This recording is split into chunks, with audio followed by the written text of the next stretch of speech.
Growing a business is kind of tricky right now. Supply chains are squeezed, tariffs and trade policies are dynamic, and cash flow, it's tighter than ever. You need clarity to come out on top. Without it, you risk falling behind. If only you could hop in the DeLorean and see the future, right?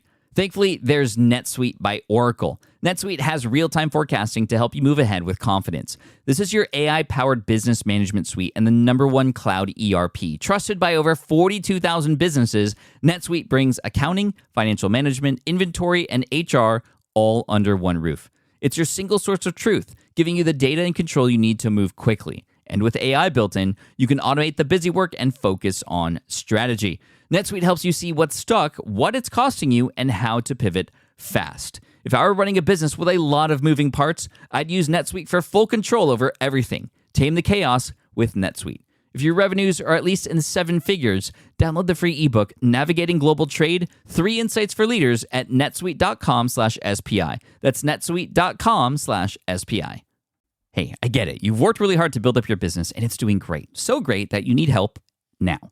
The most important thing for your business is to hire the right people to support it. So how can you find amazing candidates quickly? Easy. Just use Indeed. When it comes to hiring, Indeed is all you need. Stop struggling to get your job post seen on other job sites. Indeed Sponsored Jobs helps you stand out and hire fast. And with Sponsored Jobs, your post jumps to the top of the page for your relevant candidates, so you can reach the people you want faster. And it makes a huge difference. According to Indeed data, Sponsored Jobs posted directly on Indeed have 45% more applicants than non-sponsored jobs. And it's one of the largest databases of job seekers, too, giving business owners access to a wide range of candidates. And one of the things I love most about Indeed is the job alerts feature. I get notified when new candidates apply. There's no need to wait any longer. Speed up your hiring right now with Indeed. And listeners of this show will get $75 sponsored job credit to get your jobs more visibility at Indeed.com/smartpassive. Just go to Indeed.com/smartpassive right now and support our show by saying you heard about Indeed on this podcast. Indeed.com/smartpassive. Terms and conditions apply. Hiring Indeed is all you need.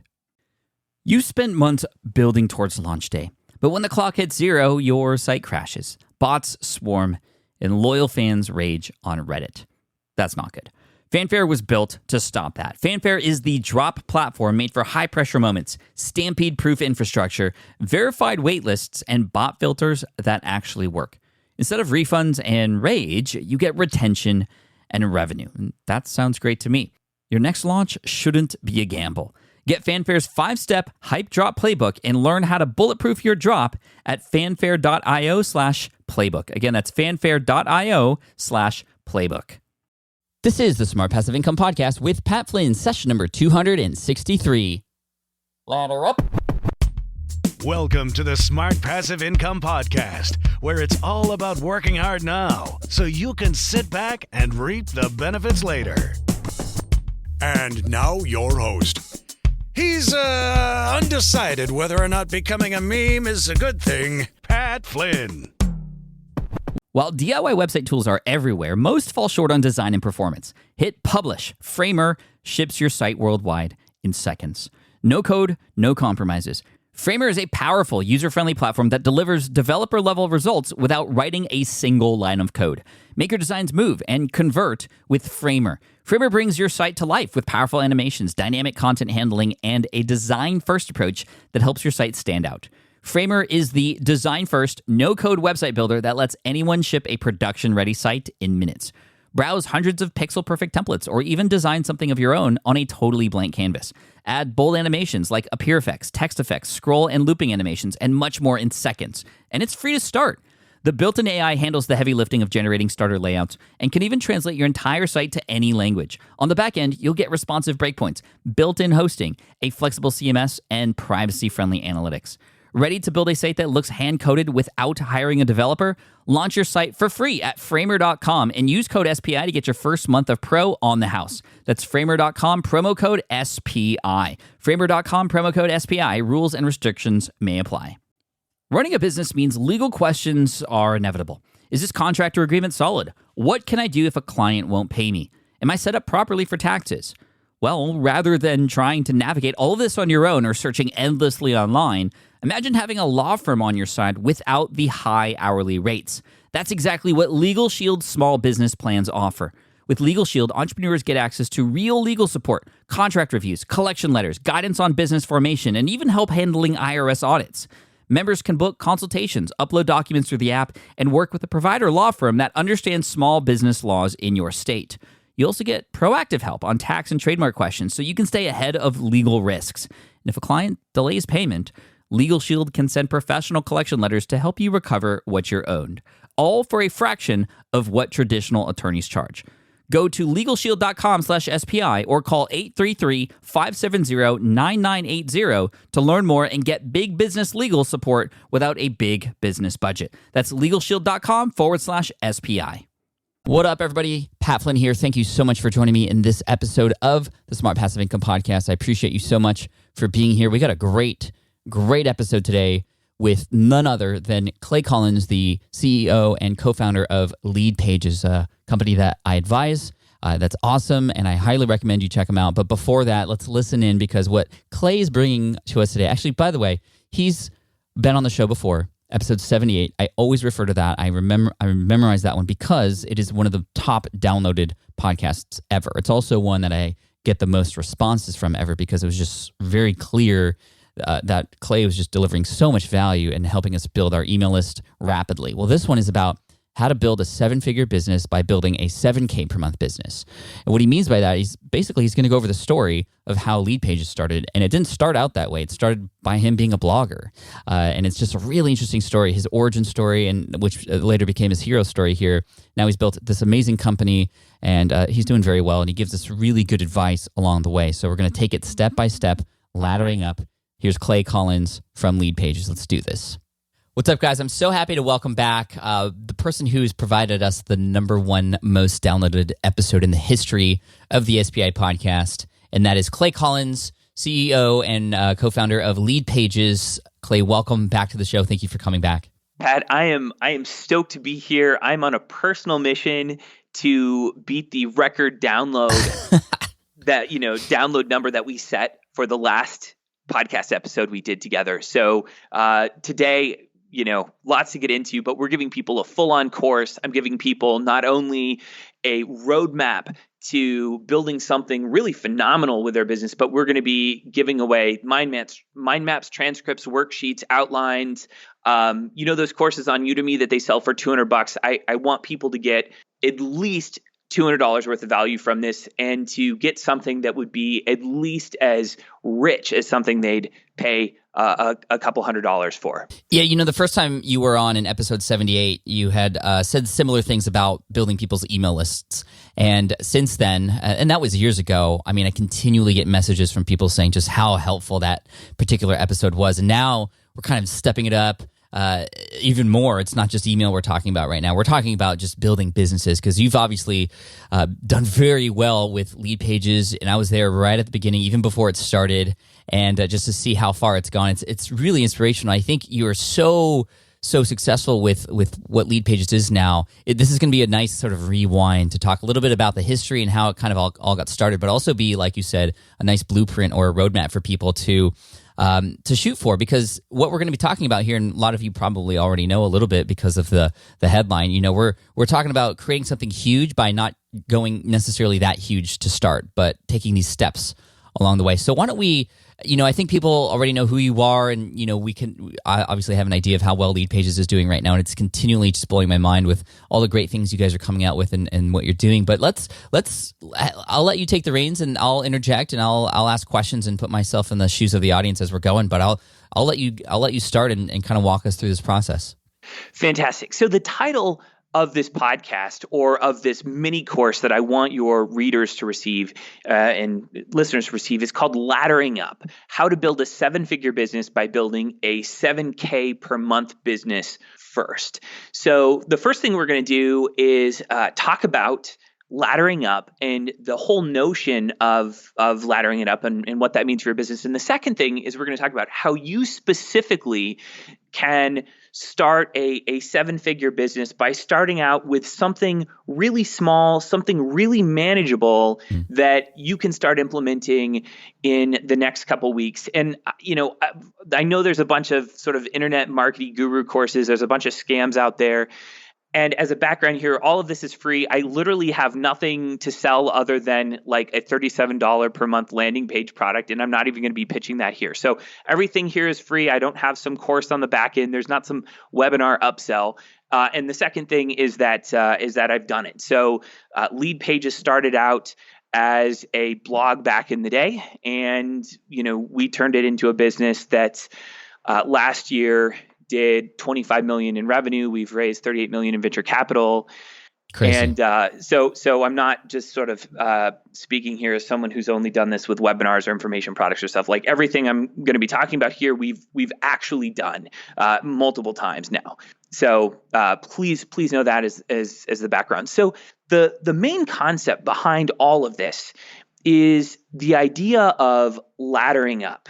And I learned about laddering up by first kind of watching Netflix. So if you look at Netflix as a company, Netflix started off by distributing DVDs that they bought at places like Walmart. So they found kind of these freely available DVDs and they just started shipping them to people. So they leveraged an advantage over Blockbuster that there were no late fees. Mm-hmm. And that they could offer a much wider selection because they had these centrally located warehouses. And they went head to head with the Blockbusters of the world. And they won. But that was just the first rung of Netflix's ladder. They were essentially, that's rung one was like Netflix is a logistics company. So they had enough success there that they started a streaming service. And having worked in fairly large businesses, I can only imagine the turmoil that Netflix was experiencing at that time. They've got all these people in there that operate warehouses, that understand sort of distribution logistics and how to ship things to different places at specific times. And all of a sudden now they're hiring DevOps people and they're buying servers and they need to figure out streaming technology. And so even though from the outside it looks like they're doing roughly the same thing, internally they're undergoing a huge shift as a business. So the next rung of Netflix's ladder is that they become a streaming service and they still deliver DVDs, but they start streaming movies online and they develop a much larger audience. They develop an international audience. And they start just like raking in the customers. They then leverage that position to become a production studio, right? So they start producing movies or series like Stranger Things, which like they financed and they own all the characters. It's not like Marvel where Marvel owns the character. Like they own that whole franchise. So essentially, in a matter of decades, they go from a company that mails DVDs to a company that is competing with and starting to beat HBO and private movie studios. And it's pretty fascinating. And I'm sure there's a fourth rung on that ladder. There's a similar path that, Apple took. Apple started with basically an MP3 player that was called SoundJam that they bought. They turned that into iTunes. They leveraged that success there. They had this Rip Big Mix Burn campaign, and they came out with the iPod, right? So they started out with an MP3 player, then they came out with the iPod, then they came out with the iPhone, and kind of the rest is history. And if you look at Lead Pages, or if you look at our business, I started off with a tiny self-help blog, and that did so well that I kind of transitioned into selling affiliate products in the green in the green niche, so like composting pails and stuff like that. That did so well that I started doing SEO and freelance consulting. That worked out so well that I created a WordPress plugin app called WelcomeGate. WelcomeGate helped us produce a WordPress plugin that was paid. So I went from a free WordPress plugin to a paid WordPress plugin called Lead Player. That worked out so well that we came out with leadpages.net. And that worked out so well that we acquired a company called Drip. So we went from a one-product company to a multi-product company. And I think when people look at building businesses, they often look at the business they want to build and not the business that they can start today, and then plot a course from the business they can start today to the business they eventually want to have. And that is essentially what I want to talk about. I mean, Pat, what's been your laddering up journey? Yeah, I mean, Green Exam Academy, after I got let go, sort of helped me discover this world of online business, which showed me all the different opportunities that were out there. I tried some other things just to experiment, and those didn't do so well. But of course, I created smartpassiveincome.com, which then enabled me to try a bunch of different niche sites. And now I've leveled up to now doing software. And then also on top of that, there's speaking, which I never thought I would do. Writing books, becoming a best-selling author, and now I'm doing philanthropy. I'm also getting involved with some policy-related things related to education and kids and stuff, of course, that would have never even happened if I hadn't started small, right? And I love this idea of laddering up, because I think when you can kind of come up with a plan like this, it can help you take those steps to get to where you want to go. Now, my question to you is, did Netflix, did Apple, did Lead Pages, was this the plan, or was it kind of like, did you have this goal and kind of backtrack and start at the first domino, or did it kind of organically get shaped that way? Yeah, I think what happens is that at every rung of the ladder, as you're climbing up, your perspective, your visibility, your vantage point becomes enlarged. Totally. So when I first started, I just wanted to quit graduate school. I was in graduate school. I absolutely hated it. I wanted to get out of what felt like a rat race to me, and I just wanted freedom. And so I just needed to make $5 to $6K a month. Actually, before that, I just needed to start making $2 to $3K a month. And I was able to do that. And every single time I got a greater deal of freedom, sort of my vision enlarged. So I don't think it's possible to know exactly what's like maybe 5 steps up the ladder, but you might know what the next one could be. And once you get there, you'll be inspired to bigger and greater things.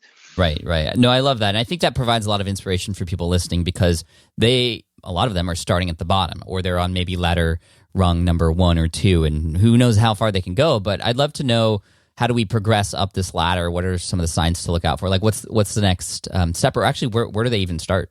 Yeah. So let's talk about how audience, people listening to this podcast can start on the ladder themselves. And so I'm going to suggest a path. It doesn't have to be your path, but I do think that this is a viable option for people listening to this content who just want to get started. So ladder rung 1, I think for most people who are attracted to the kind of content that you produce and are interested in passive income and are interested in, an online business or online marketing, what has worked for me and what has worked for the majority of businesses that I've seen be successful here is to start by building a minimum viable audience.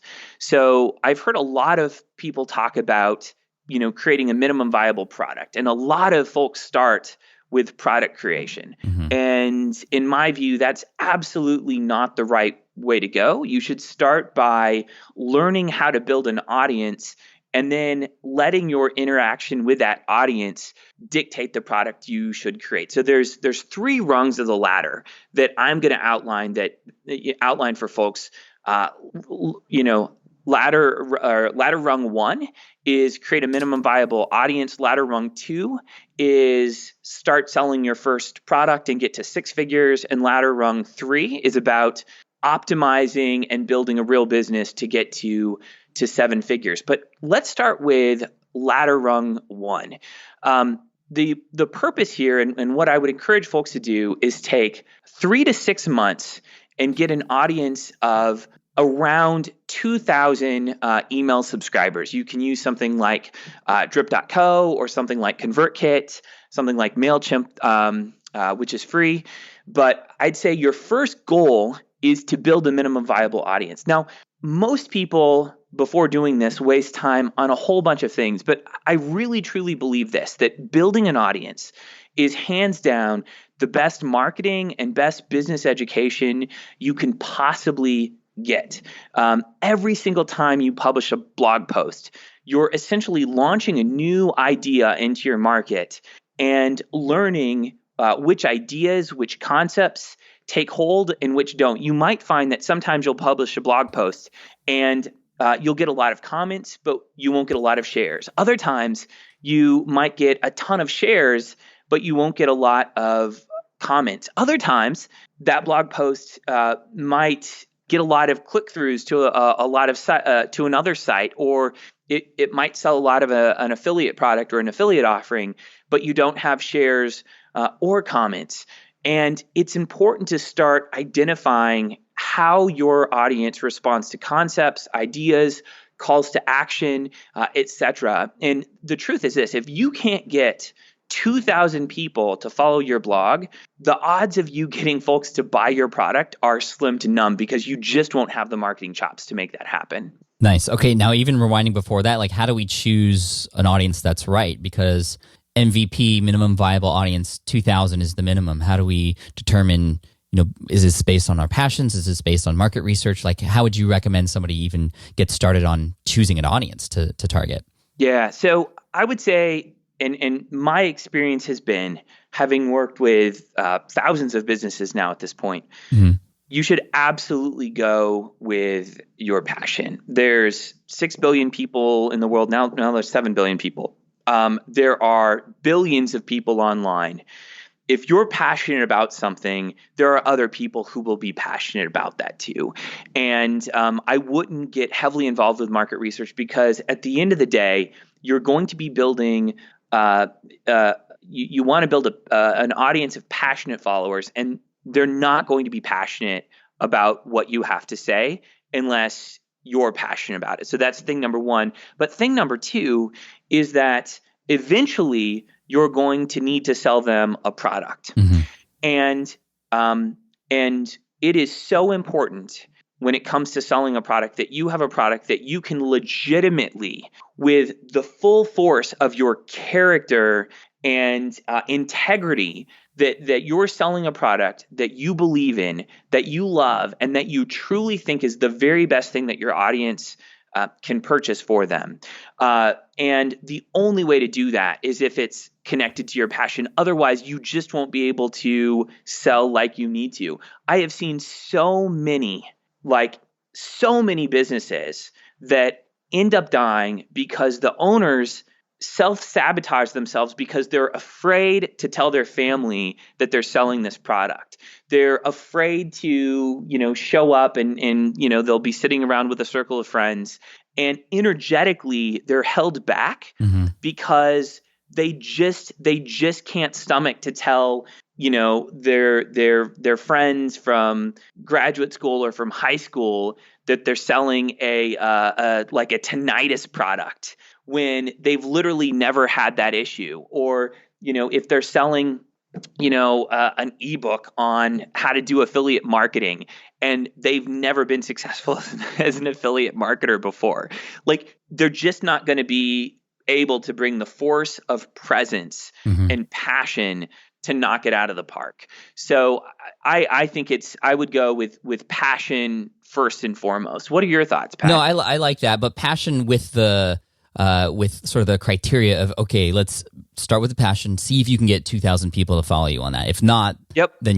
that's not the case. There's also a couple other tests that you can do. I like the test of considering whether or not this is something you'd be comfortable sharing with your friends, because then you're always going to hold back if you're not even that. So there's a few things. First of all, I like what I call the grandma test. It's almost the same thing, but like, would you be comfortable sitting at your grandma's house, like telling her what you're doing? Like, if not, then, well, maybe that's not what you should be doing. Also, number two is if it helps also, because typically when you have a passion for something, you're also very involved in it yourself. So you are your own avatar, basically. You're building something that's sometimes almost for you or somebody just like you.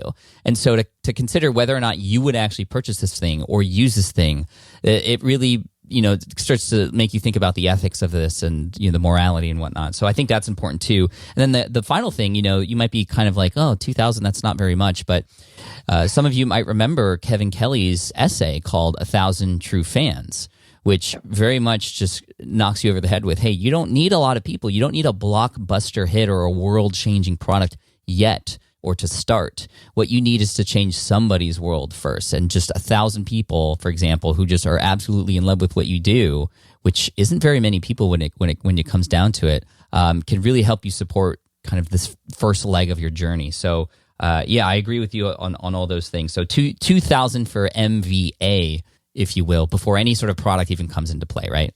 Yep. And the reason I like 2,000 is because, in my experience, a list of 10,000 is a $1 million per year business.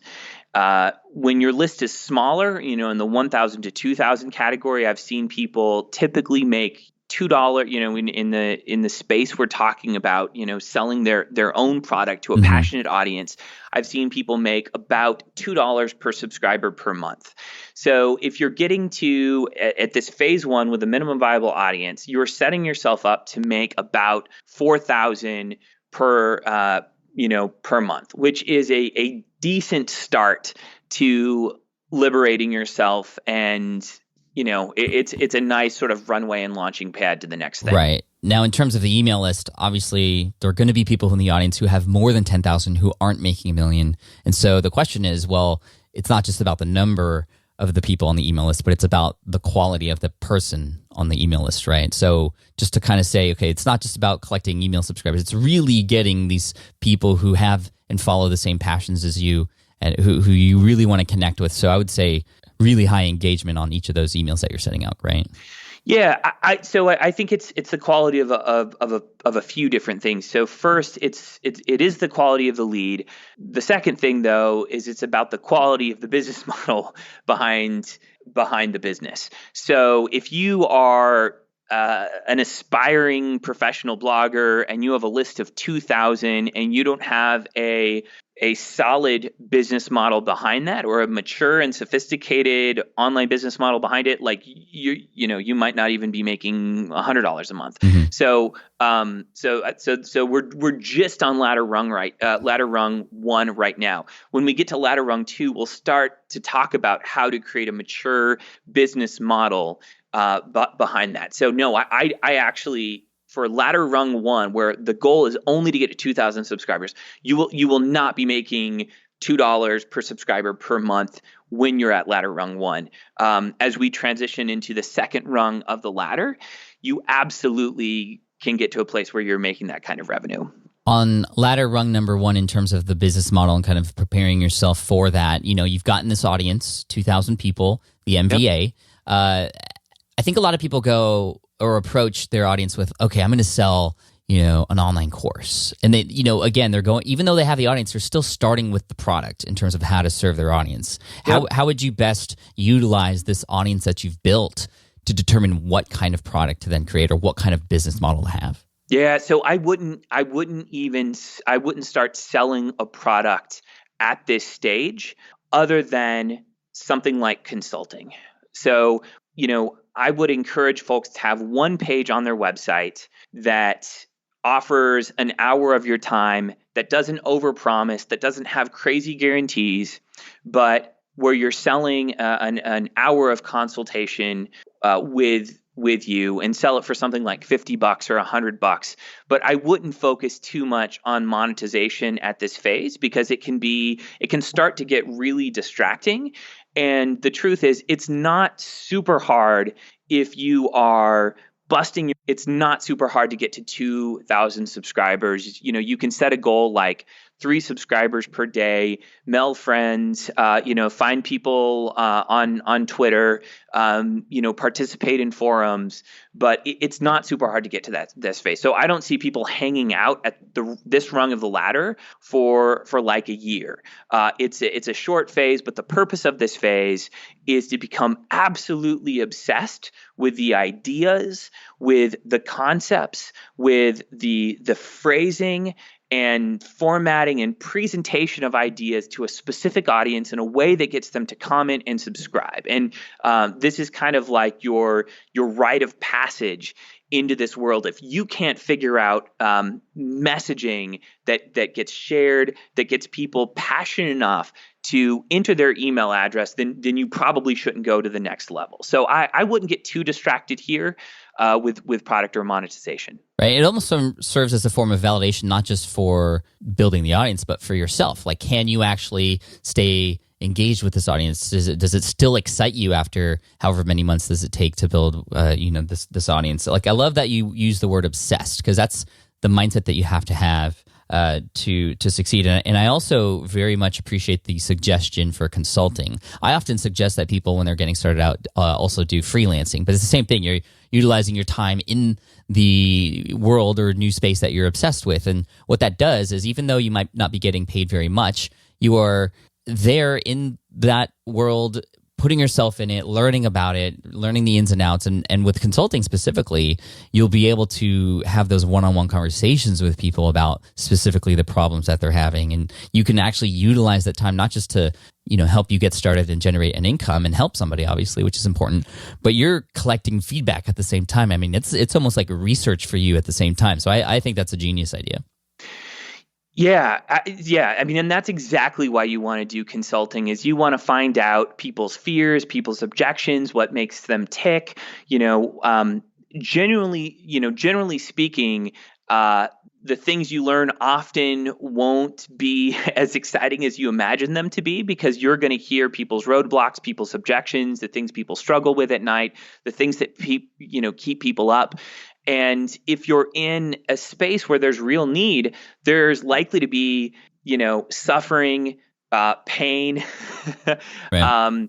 Anxiety about different issues, and to talk to people one-on-one and to get paid for that is a true privilege. I also encourage people at this phase, and actually at the two other rungs of the ladder that we're going to go through, to respond to everything. So when I was at this phase, I had a personal development blog called The Growing Life a long time ago. And I responded to every single tweet. I responded to every single comment. I had a search for my name. And every time my name was mentioned in a forum, I would leave a comment. And I was so hungry to grow my email list and to grow my subscriber count that every time someone left a comment, I would actually personally email them, write something about their comment and how I was grateful, and ask them to subscribe. And they didn't all subscribe, but many of them did. And so I was able to go from like 0 to 4,000 subscribers in like 3 months. Mm-hmm. So it absolutely is possible. And I think this is where I learned to write copy. At the end of the day, you can take courses on copywriting. You can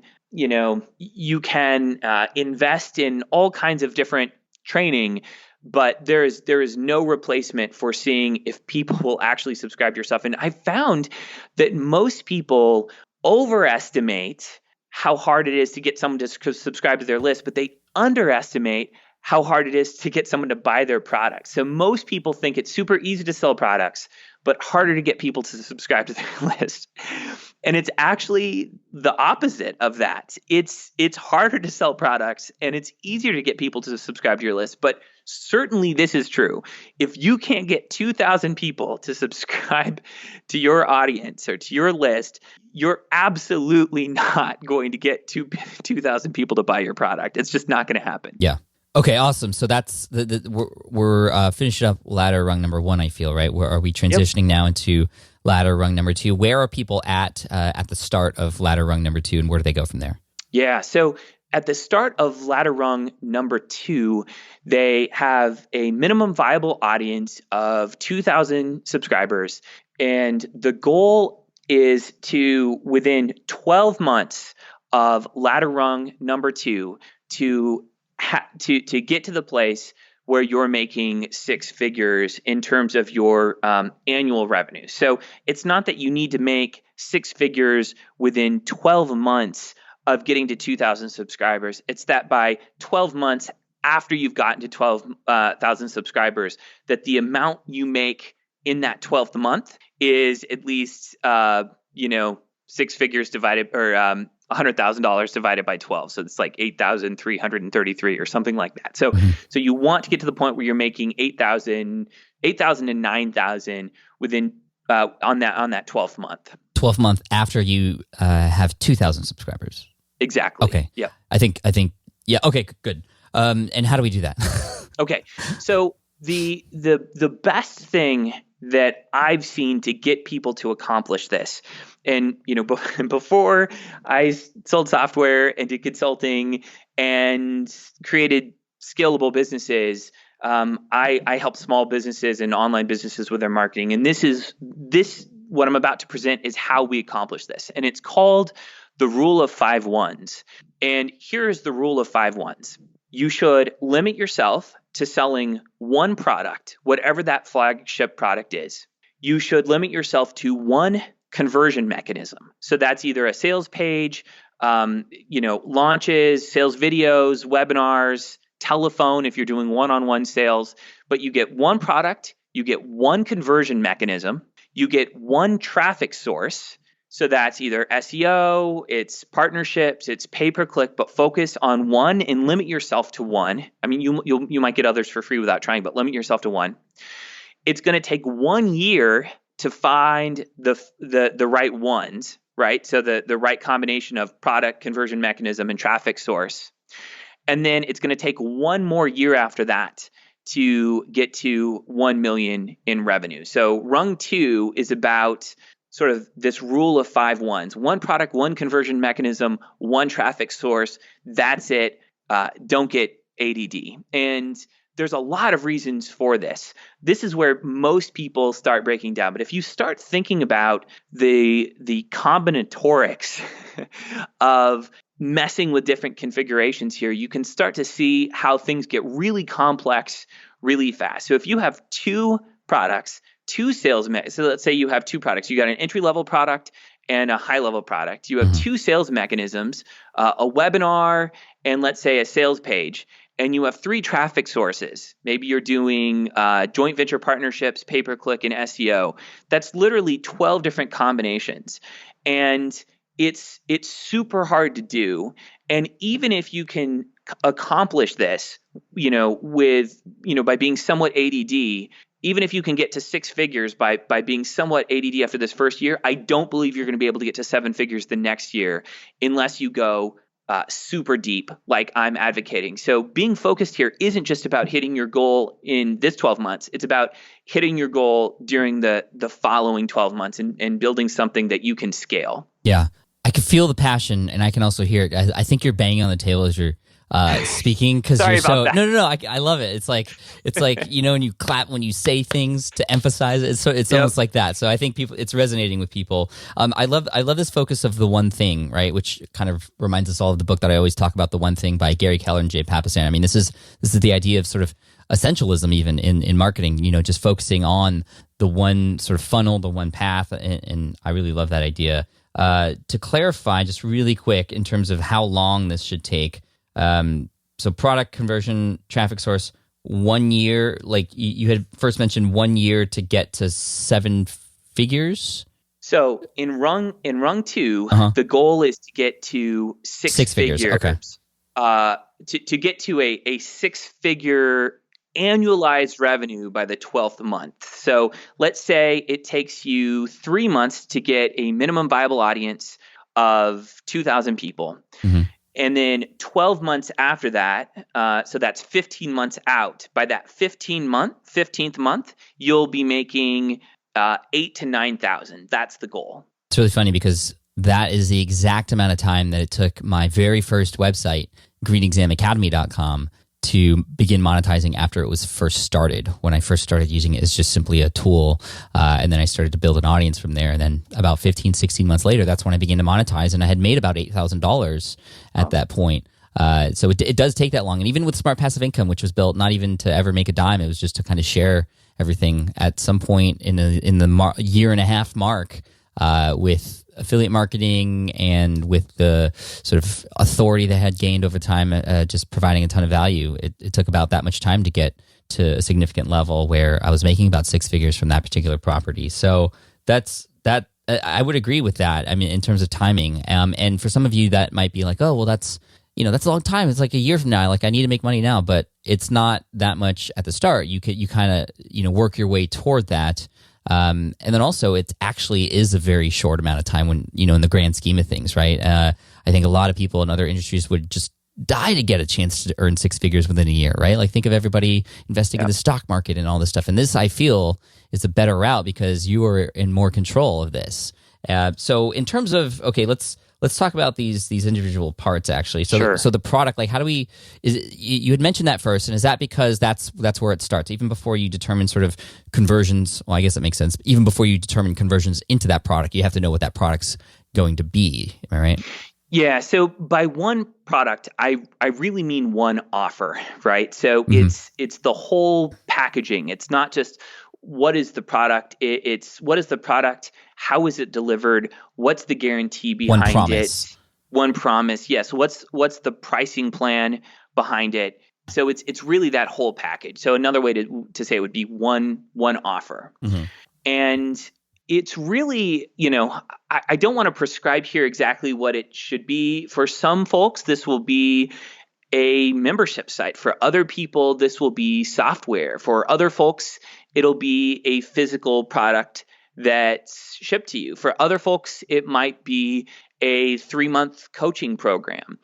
I guess the purpose of the first rung of the ladder is to have a foothold into the psychology of a given market and to understand at a pretty deep level what makes that market tick, what gets them excited, what products they're buying, what ideas are changing their life.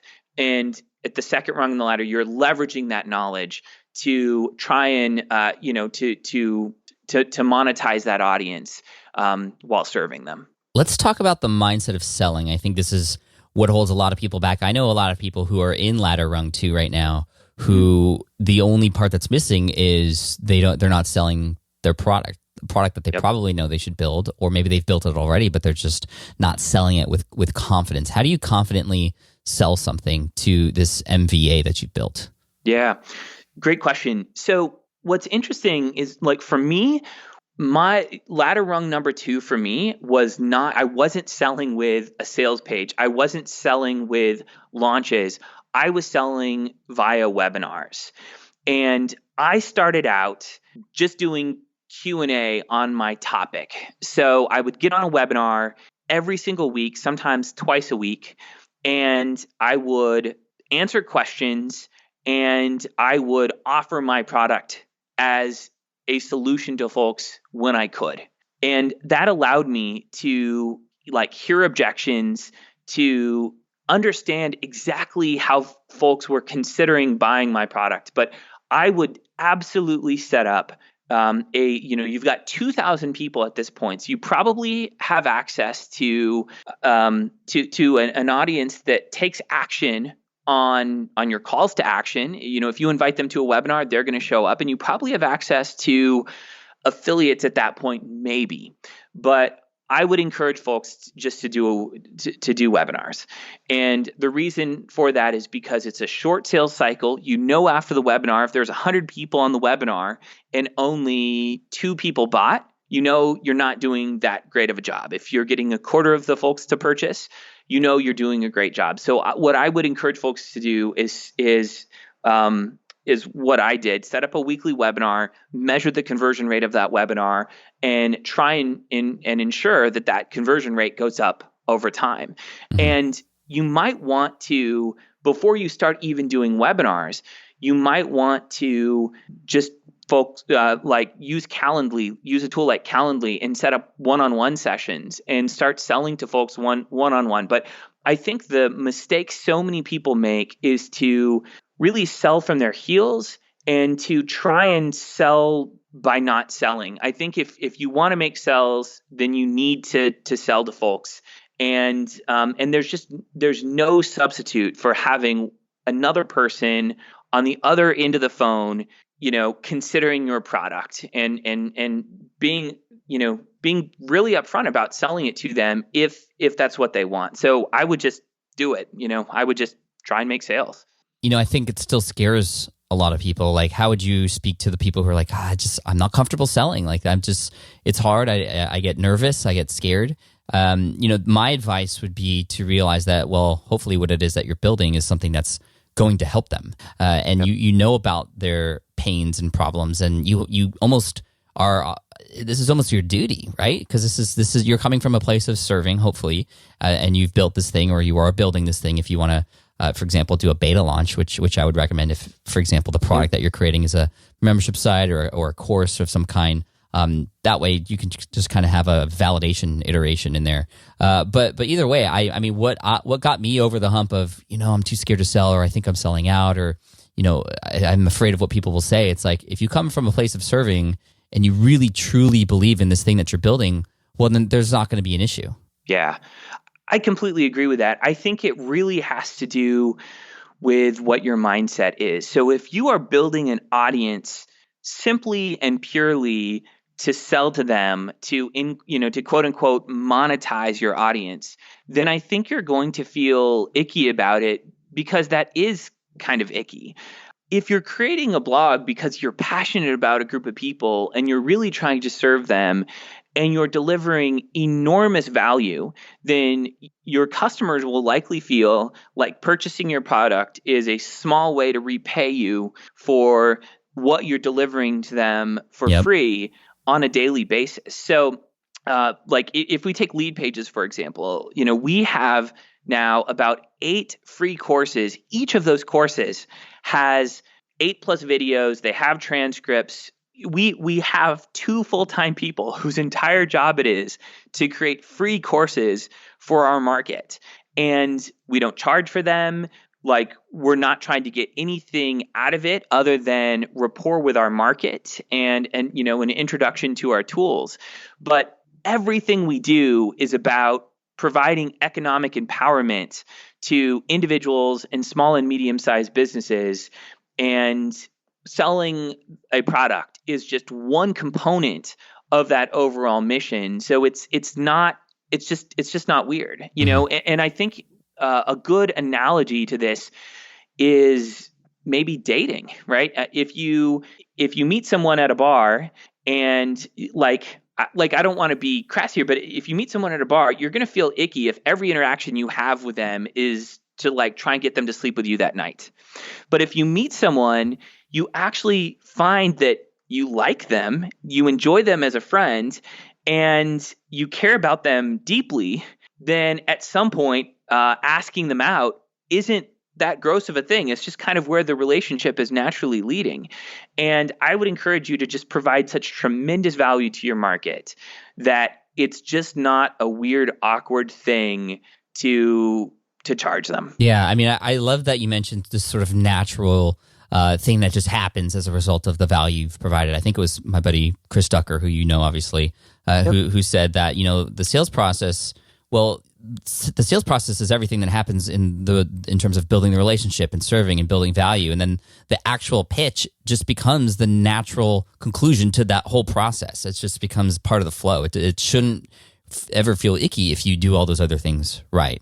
And that you had just kind of validated that. So that's awesome. That's spot on. I also think that if you're doing a great job serving your market, you'll start to hear, with this minimum viable audience, you'll start to hear them asking you if you're going to have a product, or they'll start hearing product. You will start hearing product recommendations. Yep. They'll start coming to you and saying, "Hey, I just bought product X or product Y, and I didn't really like it that much. What would you suggest that I purchase to help me attain this outcome?" And I believe that if you are true, if you care quite a bit about your market and you care about products in your market, what will likely happen is you'll get pissed off that people are buying crappy products that you don't think are serving them very well.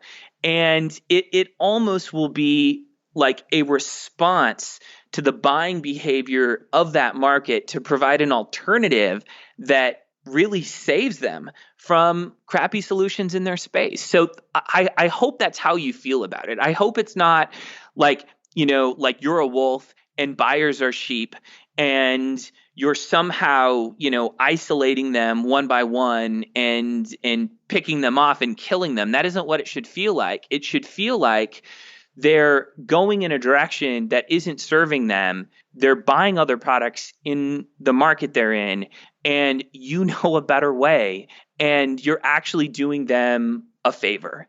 I think that's the best way to approach it, or you're serving them, and it should come from this kind of higher place. That's how I got started. Now, did you, when you started, did you feel any of the 80-20 rule and all that stuff? I think this is another important thing that people in Ladder 2 should focus on is like you're going to be doing a bunch of things and hopefully be focusing on the sort of rule of 5 here, or the rule of 5 ones, excuse me. But, you're going to have a hand in many different things and you're going to try different things. Some things are going to work better than others. I think it's important to, during this process, also pay attention to, well, what is providing you the most results? And, how conscious should people be of sort of that sort of thinking and traffic and conversions, and making decisions based off of those kinds of things? Or is it really just, okay, I'm going to pick one and I'm going to stick with it? Yeah. So it's,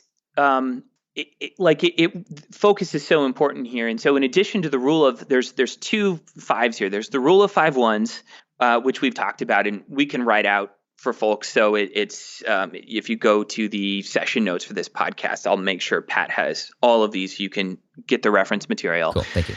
But so in addition to the rule of 5 ones, there's also the 5 commandments.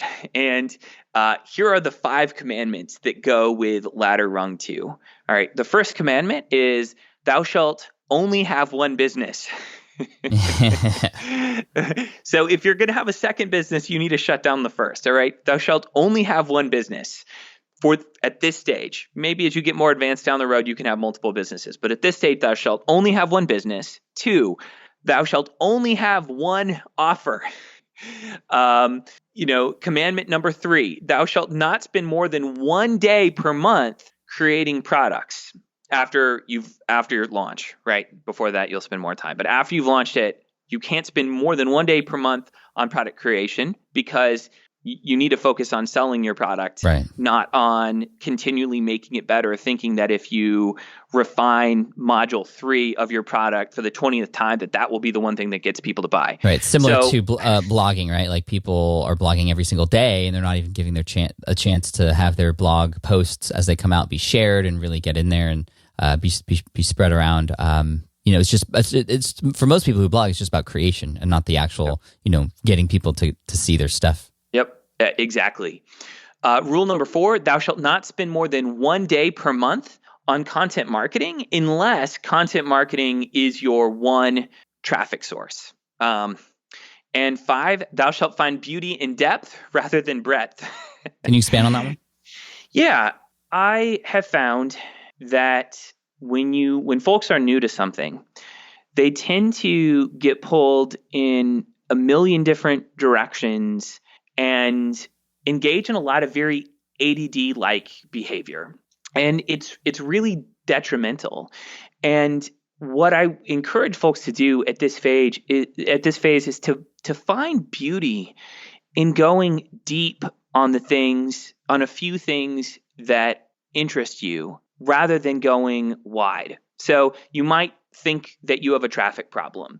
And so you simultaneously buy a Pinterest marketing course, an SEO marketing course, a affiliate marketing course, and a pay-per-click marketing course. Mm-hmm. And you're trying to learn them all simultaneously. What I would instead do is, like the rule of 5 ones, I would find one traffic source, one conversion mechanism, one product. And I would find beauty in the subtleties of each of those art forms. I would go deep learning the nuances of how to create results there rather than finding meaning in being able to, go into forums and list off 20 different things that, could work. And it's really funny. I hear a lot of people who sound like experts in forums, but don't have a lot of results in their business. And then the people that usually seem to be having a lot of results really can't talk fancy in forums because their knowledge is just a lot more nuanced in a few places, and that's not sexy. Right. Okay, so we got the rule of 5 ones, the 5 commandments. We're still in ladder rung number 2, but we, as a reminder, at the end of the year after you've built your MVA, so about you do that for 3 months, and then you're going to, for a year, build up this business. You're going to have a plan with the one product, the one traffic source, the one conversion mechanism. And then by the end of this year, you're going to hopefully have sort of what's called a monthly run rate, if that's indeed your business model. But get to a point where you're generating that six-figure income at the monthly level. Yep. Okay. Yep. Absolutely. And I would say to folks that if you're wondering what your one conversion mechanism should be and what your one traffic source should be, I would go with what you personally buy from. So if you find that you really like webinars and that you attend a lot of webinars, then I would make the webinar your conversion mechanism. If you find that you read a lot of blogs and you're really interested in being a participant in the blogging community, then I would focus on blogging. But I would really focus on one of these. I would. That really is the way. So okay. So the order here is for executing against this is step one, create a product that you go to bat for, that you're passionate about, that you believe is a better alternative than the products that your blog subscribers are already asking you about, right? So create a product around that. That's step one. Step two, create an offer around that product. Namely, what's your guarantee going to be? What's the payment plan going to be? What bonuses are you going to offer? And what's your price point going to be? Step three is to get a conversion process that you can tell the world about, right? Like if you're passionate about talking about your product, a webinar might be a great way to go. If you're more of an introvert and you're a writer, then you might want to create a sales page. If you have more of a sales background and you don't mind picking up the phone, 15, 20 times a day, then maybe use the phone, but get something that you feel really comfortable with. And step four is get a traffic source that reliably buys via your conversion process. So if content marketing is working really well, stick with that. If you are an analytical person and you like quantitative methodologies and you're really handy with spreadsheets, you might want to do something like pay-per-click marketing. If you really are great at partnerships and getting people to partner with you, then you might want to go through an affiliate route, but find something that's authentic and good for you. Okay, great. And then so when does the transition, or are we to sort of ladder rung 3 happen? If we've gotten to that point, I also feel like some people at that point would just kind of be complacent, right? Like they would just be like, "Oh, I've made it. I'm done. I'm doing great." Is that the right way to think, or how do you check in with yourself at that point so that you can then sort of make the commitment to get to ladder rung number 3? Because it's not going to be an easy jump, I would assume, to get from number 2 to number 3. But I don't know. I'd love to hear your thoughts about that. Yeah, great question.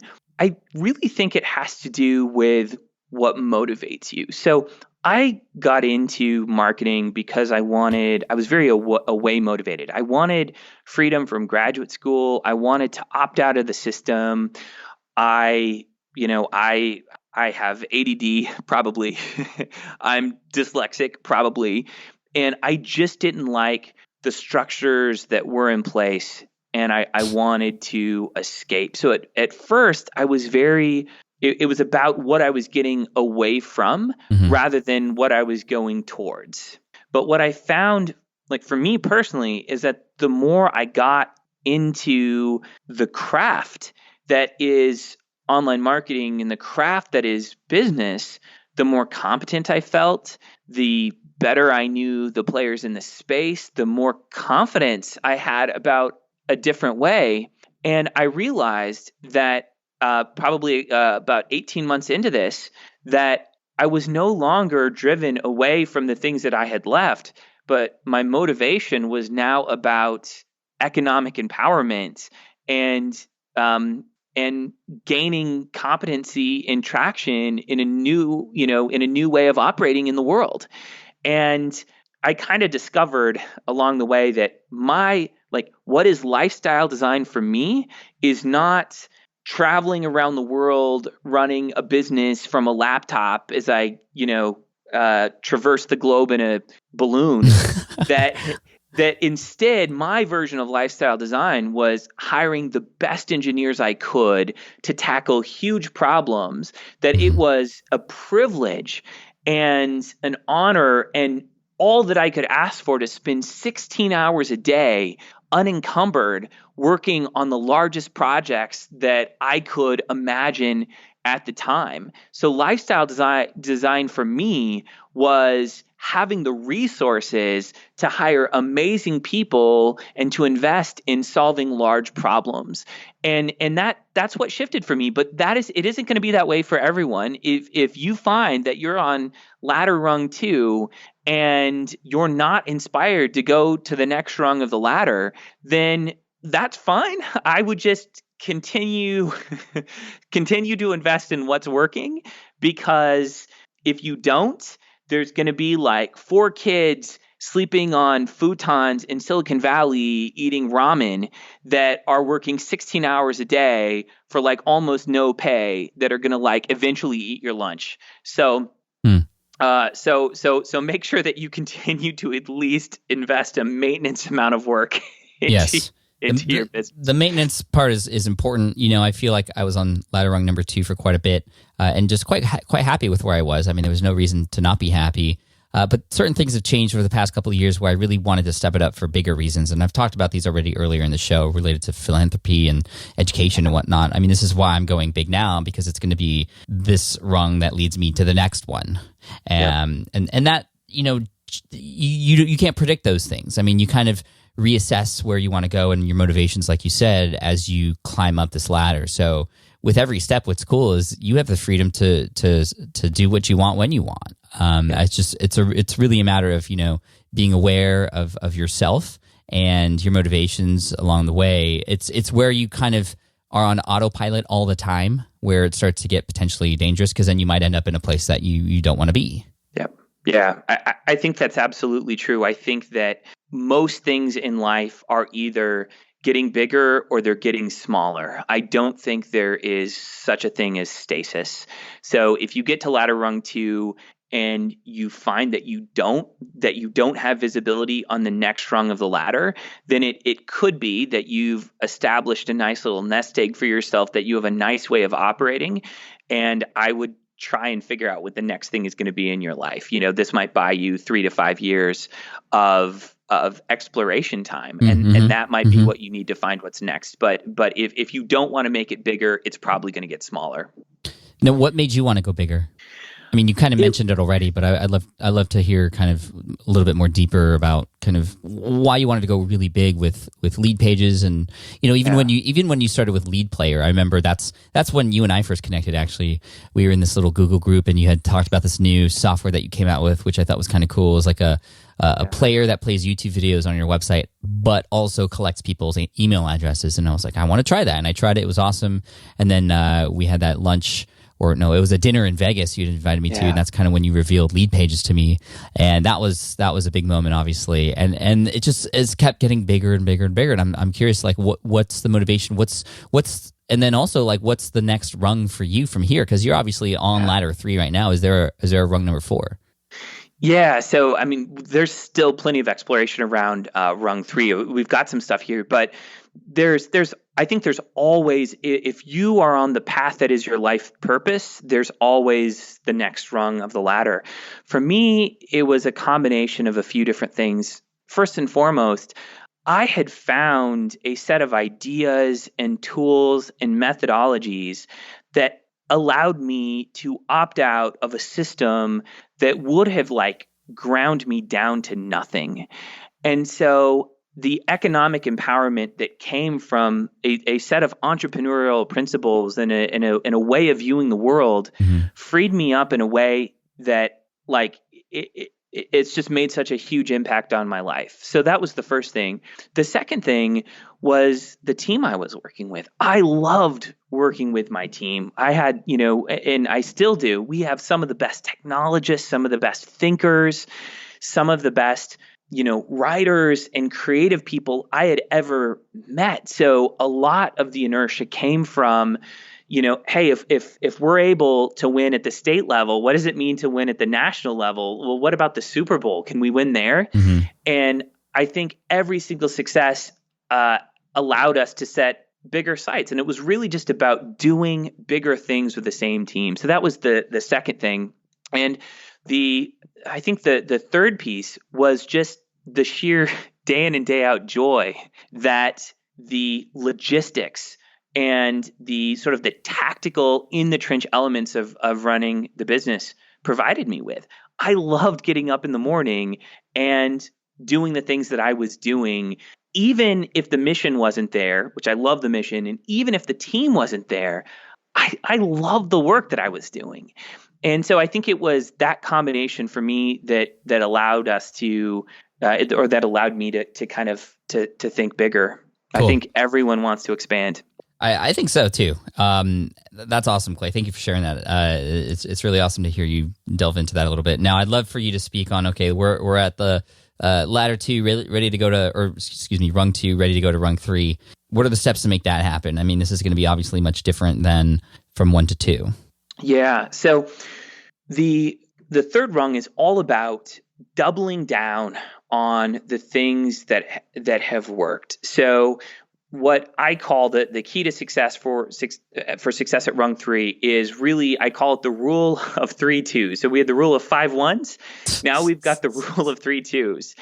And at the third rung, you go from having one product, which is your current product, having 2 products, which is the first product and then an upsell on your first product. So the funnel stays essentially the same. You're just adding another step to the funnel. So after people purchase your first product, you offer them, it could be a one-click upsell, it could be something you sell to them on the phone, it could be something that's available later, but you have a higher end product. So maybe you have a membership site that's $50 a month. You might have a $2,000 coaching offer.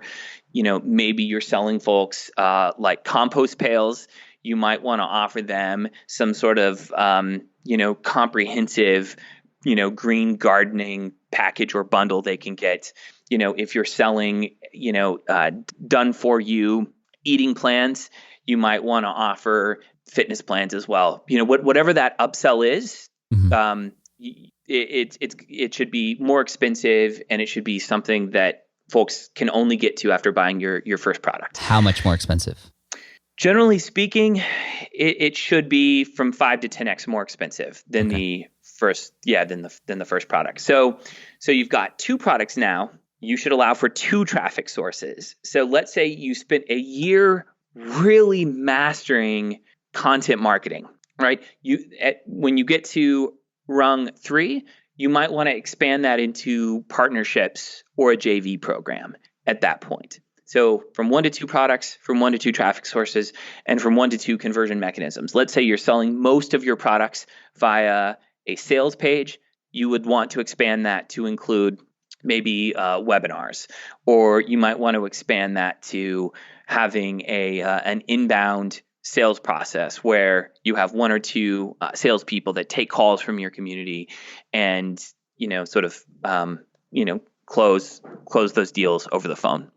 In addition, in this third rung, you're adding automation. So you're taking your automation to the next level. You might have an email sequence with 7 emails during rung 2. In rung 3, you'll probably want to add forking logic and workflows like the kind that we offer at drip.co, which offers a free account, by the way. So you'll add that kind of automation. You might want to add like chatbots to your websites. You might want to introduce automated webinars. So if you have a webinar that's working, you might want to introduce automated webinars, which you should probably disclose as being not live webinars, just to be honest, but you can make them available to people in other time zones who want to get access to that content. So you're adding automation, and you're also adding tests. So you're adding conversion tests like A/B split testing, and you're adding traffic tests. So you want to find out, and Google Analytics allows you to do this. You can see which segments convert better than others. You might find that people that come to your website for one keyword term convert better than people who come to your site for another keyword. You might find that people that come from social convert better than people that come from the organic search rankings. You might find that people who click on ads with one version of your value proposition convert better than people who come to your ads from a different value proposition. You might find that some states or some countries convert better on your offer. So it's about tweaking traffic and tweaking conversion rates.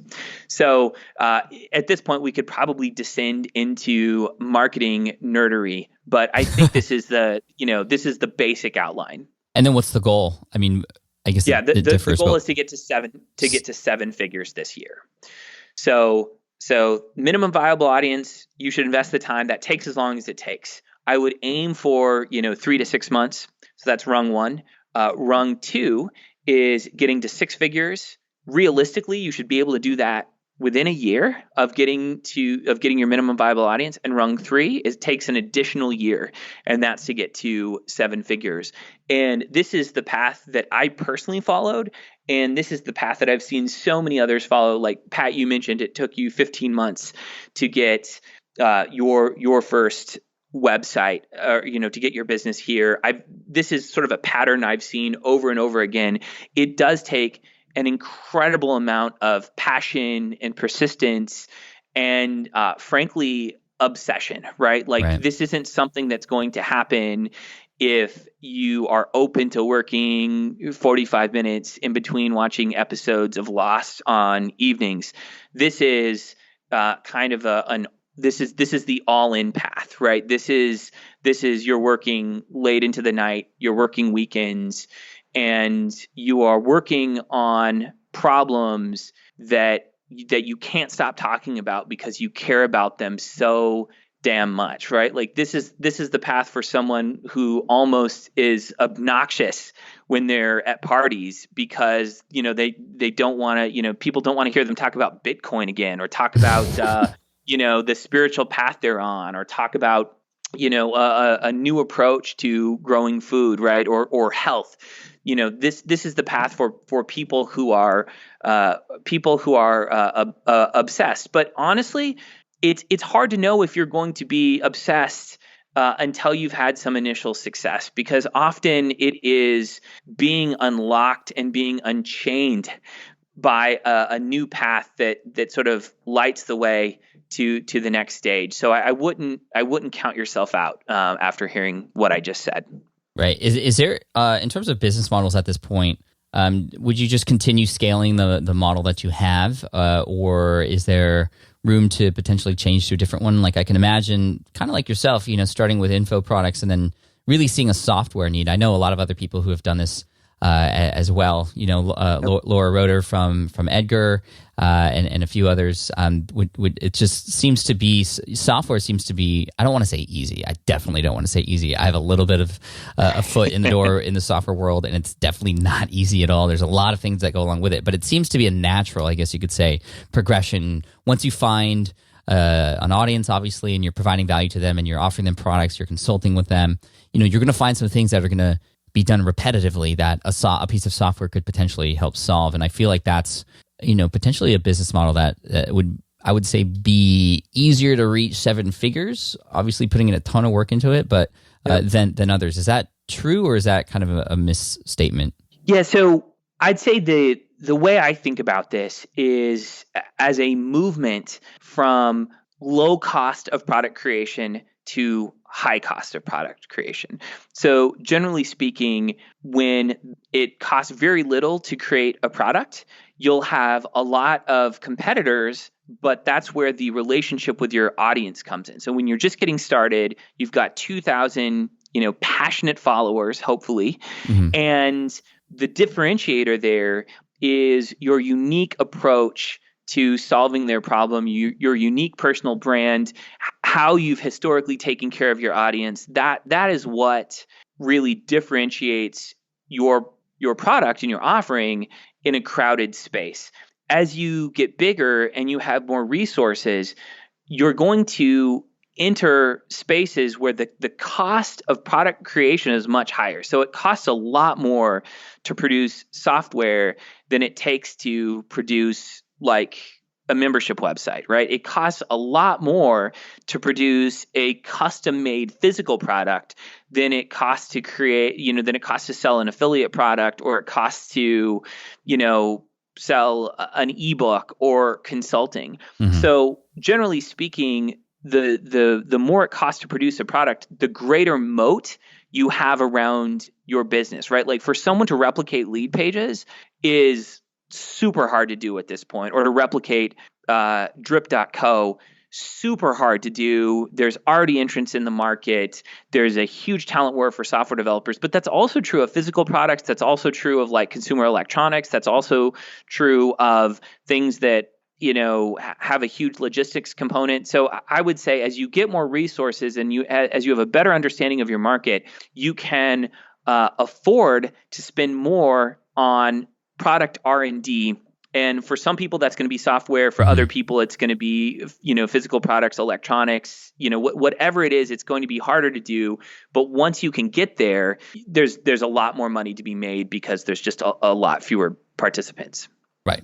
Awesome. Okay, so final thing before I finish up, we've already been talking for over an hour. I can't even believe it, but it's just, you could tell it's just all this kind of amazing information. I just don't want to cut you off because it's just so great.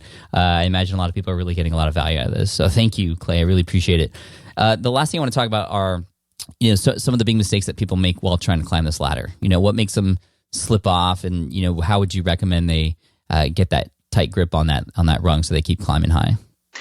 Yeah, I think the biggest thing I see people do, and this is an internal thing, is they start doubting what they know, right? They start getting pulled in a whole bunch of different directions. They have a little bit of success, and next thing you know, they're in like 10 masterminds and they've bought 20 other ebooks, and they spent a lot of the profit they have on like some kind of fancy car, or they're 3xing the number of vacations they used to take.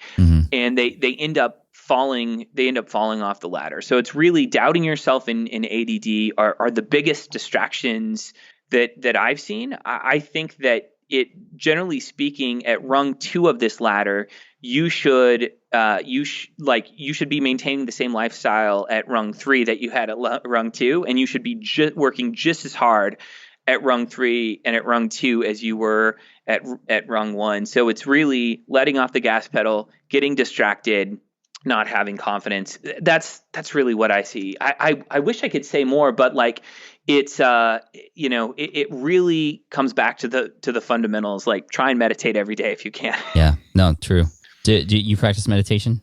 I do. Yeah, it's changed my life. It really has changed my life, and I think had a bigger impact on my business success than just about anything, any tactic I could talk about or anything I could mention. It really has like, meditation allows me like maybe another quarter of a second of willpower in between like saying that stupid shit I should never say and saying like, yeah, maybe I should say that, and there's just so many instances of things like that occur every day that, meditation saves my butt. So awesome. Yeah, I practice meditation too. It's done amazing things for me and my focus and creativity and whatnot, and just allowing me to breathe a little bit between all the crazy stuff that we do in our personal life and our business life. It's definitely a much needed thing, and I can see why a lot of entrepreneurs, especially very successful ones, make it a priority to do every single day. So anyway, Clay, like, dude, this has been amazing. Do you have any final words before we finish up, or have we sort of covered everything? Yeah, I'd say the final words are, if you're listening to this in audio-only format, be sure to go to the show notes. We're not going to put it behind an opt-in wall or anything like that. I'll provide, some really thorough notes, a transcript, a mind map, and some worksheets that will benefit you in quite a few ways. So don't just hear this as a bunch, as like several general concepts. I would take this as an actual blueprint to get started. And I would, for example, sit down this evening or next evening, pull out a worksheet and say, hey, the one traffic source I'm going to focus on is X. The one conversion mechanism I'm going to double down is Y. The one product that I feel I should create is Z. Document your assumptions, plot out, where you're at now, when you think you can be at rung 2, when you think you can be at rung 3, and start making these things very concrete for you, because unless you do that, you're never going to move into action. And this is just going to be a series of entertaining ideas where you can like debate the finer points of some nuanced thing I said, as the, in the 15th comment on here. Like, I would try and get away from your monkey mind, obsessing about that and start getting into action. So download all that stuff. We've got a bunch of materials here that can help you out and make all this very concrete for you. So I just say, take that stuff, start documenting your assumptions, start documenting the actions you're going to take, and just move forward. Man, golden information. Thank you guys so much for listening in all the way through. Clay, thank you so much. We always appreciate you coming on the show and sharing your amazing wisdom. And is there a question that you would like people to answer, perhaps related to all this, in the comment section? I'd love to have people have another reason to come over to the comment section to visit the show notes and get all the great sort of downloads and whatnot, but also so they can kind of participate and maybe kind of start their journey off right. Do you have any ideas for maybe a prompt that they can then answer in the comment section for this post? Yeah. So what I would encourage people to do is come into the comment section and tell us the conversion mechanism that you're going to focus on. So if it's one-on-one selling, I would say that. If it's a sales page and you really enjoy sort of writing out the case for purchasing your thing, say that. If it's video, say that. If it's webinars, tell us. But just tell us how you plan to convert members of your audience into buyers, and tell us why, and leave that in the comment section. And I can give away actually like 2 lifetime memberships to Lead Pages to 2 randomly selected commenters. I think that'll be fun and dude, a good holy crap, motivation. that's awesome. I wasn't like you weren't fishing for that. No, I wasn't. That's super cool. Thank you, Clay. I appreciate that. Okay, guys. So that's a huge value in terms of what you're getting there. So 2 lifetime accounts to Lead Pages. Does this count even for people who have Lead Pages already? Sure. Yep. Absolutely. Cool. So come to the show notes. I'll give you the short link shortly after this, and leave that comment there. And if they don't have an audience yet, still kind of have them comment on what they would consider to be one that would work for them and their personality. Sure. I'd say if you don't have an audience yet, tell us the general topic of the blog that you would generate a minimum viable audience around. Cool. And then we'll come back, I would say in about a month, because people take time to listen to these episodes. So we'll say a month after this episode goes live, Clay and I will get our heads together as we often do, and kind of just randomly select a couple people who leave a comment there. So Clay, that's amazing. Thank you for that. Amazing gift. Appreciate it. Absolutely. Pat, it's always fun talking with you.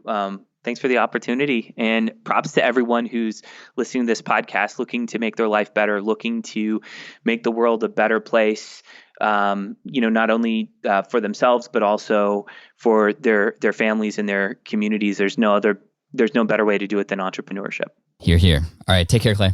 Take care.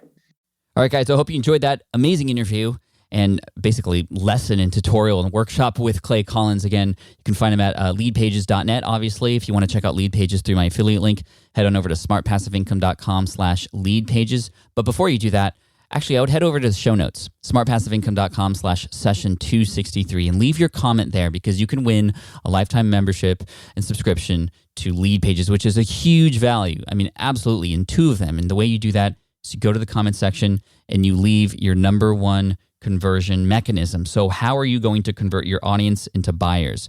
Pick that one mechanism. I love that strategy, because it's not even a strategy. It's just, essentialism in marketing, right? Pick one that works, or that is going to be the one that works for you, and focus on that one. Use all your resources for that one, and not spread yourself too thin. So come over to the blog, smartpassiveincome.com/session263. Leave a comment there.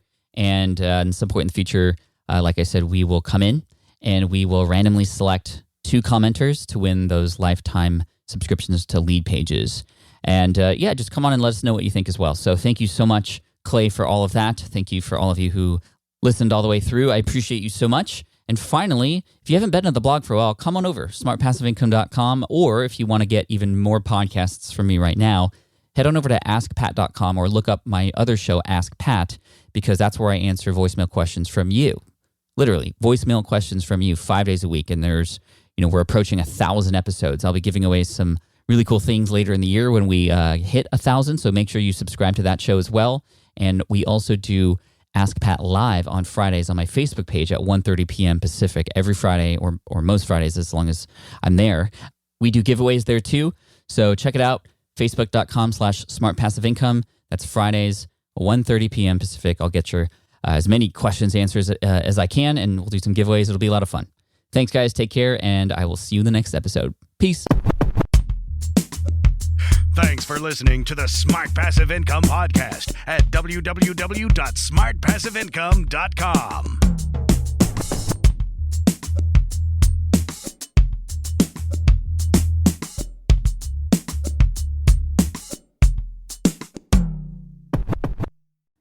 I get it. You want to grow your business, but selling at scale feels overwhelming. You're drowning in complicated funnels, creating different lead magnets, or constantly posting on social media. And that gets exhausting fast, especially when you're trying to sell to hundreds or thousands of people. But what if you could sell at scale with a simple, powerful quiz? A Score app quiz or assessment asks your audience key questions and gives them instant personalized results based on their answers. Your audience gets to know where they are now and shows them the steps they need to hit their goals.